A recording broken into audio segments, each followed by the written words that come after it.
Assalamualaikum warahmatullahi wabarakatuh. Nama saya Mardia Ulfa dengan nomor NIM 07042222048. Saya dari Biologi 2 Stambuk 2022.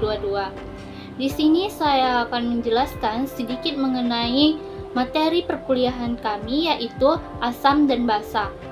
Di mana video ini saya buat untuk memenuhi tugas mata kuliah saya, yaitu kimia organik, dengan dosen pengampu Ibu Leni Widiarti MSI.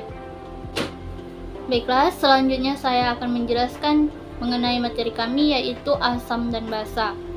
Pengertian asam dan basa.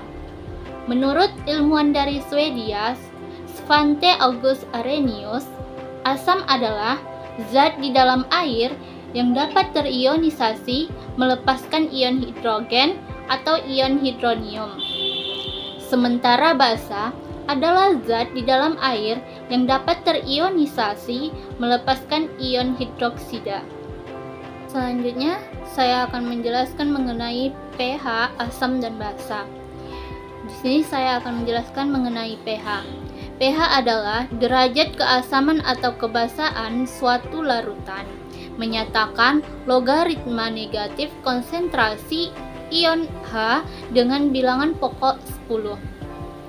Larutan netral mempunyai pH 7. Asam lebih kecil dari 7, basa lebih besar dari 7. Di perairan yang tidak tercemar pH dikontrol oleh ion CO2, karbonat dan bikarbonat. Baiklah, selanjutnya perubahan indikator asam dan basa alami dan lab, dan serta perubahan warnanya. Pertama yaitu indikator alami.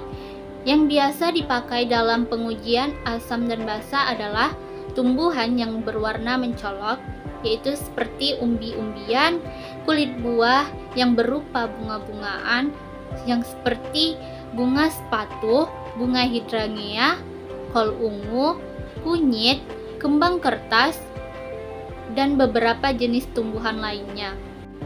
Perubahan warna dari beberapa tumbuhan yaitu pada kubis merah, yang dimana warna aslinya itu berwarna ungu, hingga perubahan warna dalam larutan asam yaitu merah muda, dan perubahan warna dalam larutan basah yaitu hijau.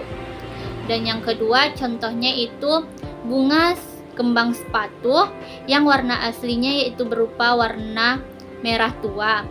Perubahan warna dalam larutan basah yaitu merah, dan perubahan warna dalam larutan basah yaitu kuning. Dan yang ketiga yaitu contoh bunga mawar yang dimana warna aslinya yaitu merah muda, dan perubahan warna dalam larutan asam yaitu merah muda, sedangkan perubahan warna dalam larutan basa yaitu hijau. Yang kedua yaitu indikator yang sering digunakan pada laboratorium ialah 1. Larutan indikator phenolphthalein atau PPP, dan yang kedua yaitu metil merah atau MM, yang ketiga yaitu metil jingga atau MO, dan yang keempat yaitu bromitimol blue atau BTB. Selanjutnya yaitu contoh asam dan basa. Pertama yaitu contoh asam adalah jeruk karena mengandung C6H8O7 atau asam sitrat. Yang kedua cuka yang mengandung CH3COOH atau asam asetat. Yang ketiga yaitu sengat lebah yang mengandung HCOOH atau asam format. Yang keempat yaitu aki mobil yang mengandung H2SO4 atau asam sulfat. Sedangkan contoh basa adalah MgOH2 atau magnesium hidroksida, dan sabun yang mengandung NaOH atau natrium hidroksida. Baiklah, selanjutnya yaitu cara menentukan pH asam basa. Skala pH biasanya berkisar dari 0 sampai 14. Kalau pada suhu 25 derajat Celcius, pH lebih kecil 7 bersifat asam. pH sama dengan 7 bersifat netral dan pH lebih besar 7 bersifat basa. Semakin kecil nilainya, maka larutan tersebut akan semakin asam.